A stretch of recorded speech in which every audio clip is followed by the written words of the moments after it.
नमस्ते साथीहरू, फेरि पनि स्वागत छ तपाईँहरूलाई। म हुँ एकराज प्रधान। आज पनि एउटा इन्ट्रेस्टिङ भिडियो लिएर आएको छु। आजको भिडियो सर्च एभ्रिथिङका बारेमा छ।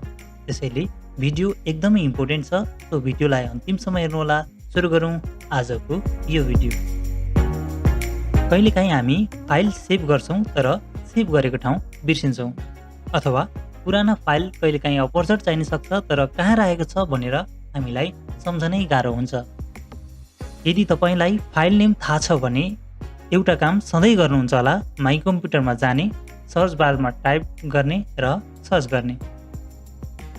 अब यसले कति समय लाउँछ भन्ने टुङ्गो हुँदैन, कहिलेकाहीँ त घन्टौँ समय पनि लगाइदिन सक्छ। तर अब चिन्ता लिनु पर्दैन साथीहरू, यो काम केही सेकेन्डमै हुनसक्छ। हजुर, सुपर फास्ट तरिकाबाट तपाईँले आफ्ना कम्प्युटरमा रहेका फाइलहरूलाई खोज्न सक्नुहुन्छ, त्यो पनि गुगलको स्पिडमा।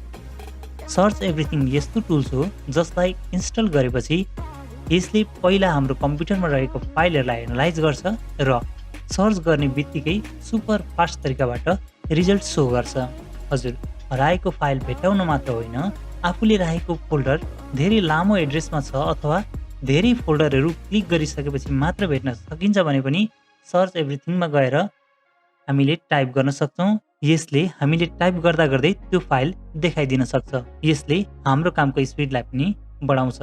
सो यसलाई कसरी डाउनलोड गर्ने, कसरी इन्स्टल गर्ने र कसरी प्रयोग गर्न सकिन्छ भन्ने बारेमा जानौँ है त।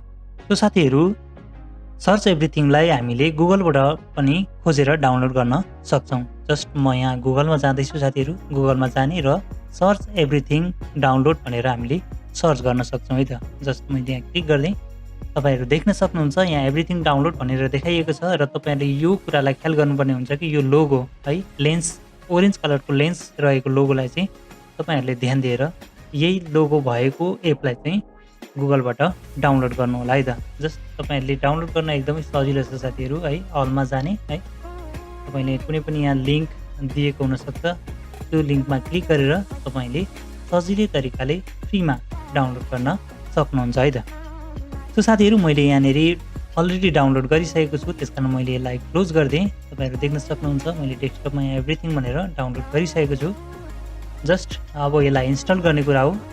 यसलाई यो फोल्डरभित्र गएर म यसलाई इन्स्टल गर्छु है त साथीहरू। तपाईँहरू देख्न सक्नुहुन्छ यहाँ यो डाउनलोडमा मलाई दुईवटा सेट अफ फाइल दिएको छ।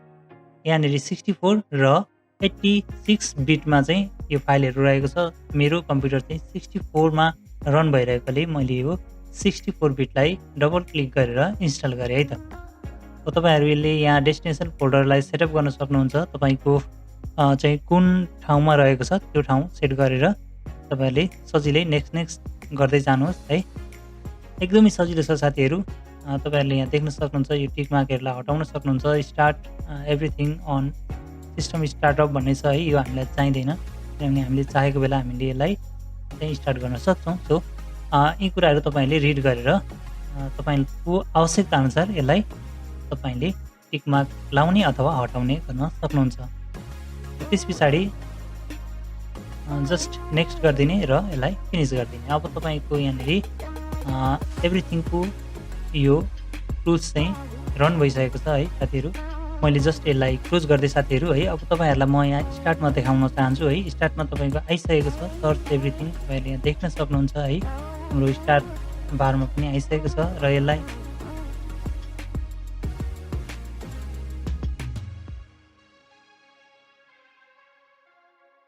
तपाईँले स्टार्टमा गएर सिधै एभ्रिथिङ भनेर टाइप गर्नुभयो भने यहाँनिर तपाईँले देख्न सक्नुहुन्छ है। सर्च एभ्रिथिङको आइसकेको छ।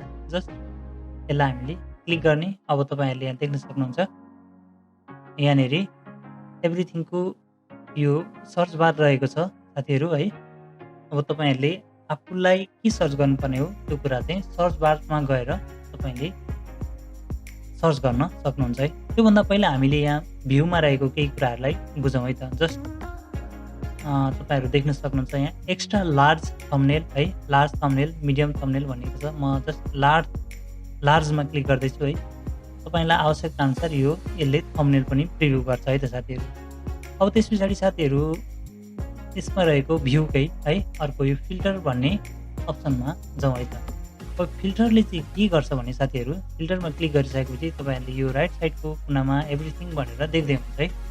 अब हामीले के सर्च गर्ने है, त्यो कुरालाई फिल्टराइज गरेर पनि हामीले सर्च गर्न सक्छौँ। तपाईँहरूले देख्न सक्नुहुन्छ यहाँ एभ्रिथिङ मात्र छैन है, अडियो छ, डकुमेन्ट छ, फोल्डर छ, भिडियो छ है। तपाईँहरूले यो क्लिक गरेर फिल्टर गरेर पनि तपाईँले अडियो यदि खोज्दै हुनुहुन्छ भने अडियो फाइल मात्रै यसले सो गर्छ है।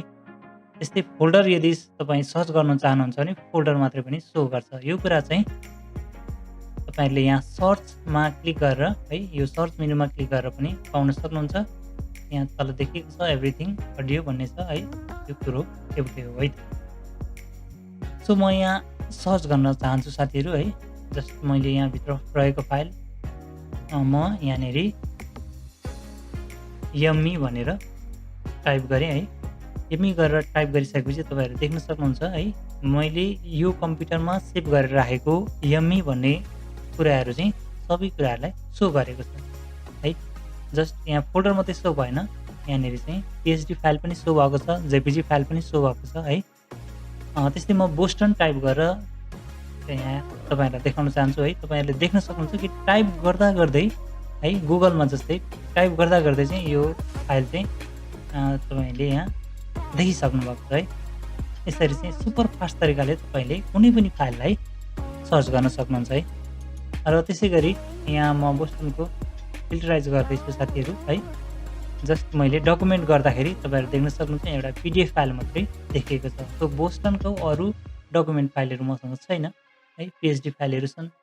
यहाँनिर जस्ट मैले फोल्डर भनेर फिल्टराइज गरेँ है। फोल्डरमा क्लिक गरेपछि अब हेर्नुहोस् यहाँ फोल्डर बाहेक अरू केही देखिएको छैन है। यसरी तपाईँले फिल्टर गरेर पनि आफ्नो फाइलहरू सर्च गर्न सक्नुहुन्छ है त साथीहरू।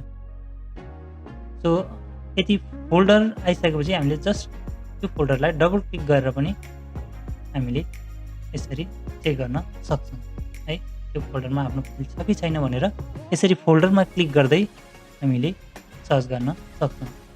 त्यो साथीहरू सर्च एभ्रिथिङ टुल्स चाहिँ एकदमै युजफुल टुल्स हो, जुन चाहिँ हामी डिजाइनरहरूको लागि एकदमै चाहिने कुरा हुन्छ।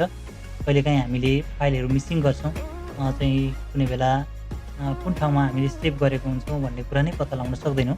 त्यस्तो अवस्थामा चाहिँ सर्च एभ्रिथिङले चाहिँ यदि हाम्रो फाइल नेम थाहा छ भने है, फाइल नेमको कुनै पनि पार्ट थाहा छ भने हामीले सजिलै तरिकाले जुनसुकै फाइललाई पनि सर्च गर्न सक्छौँ है त साथीहरू।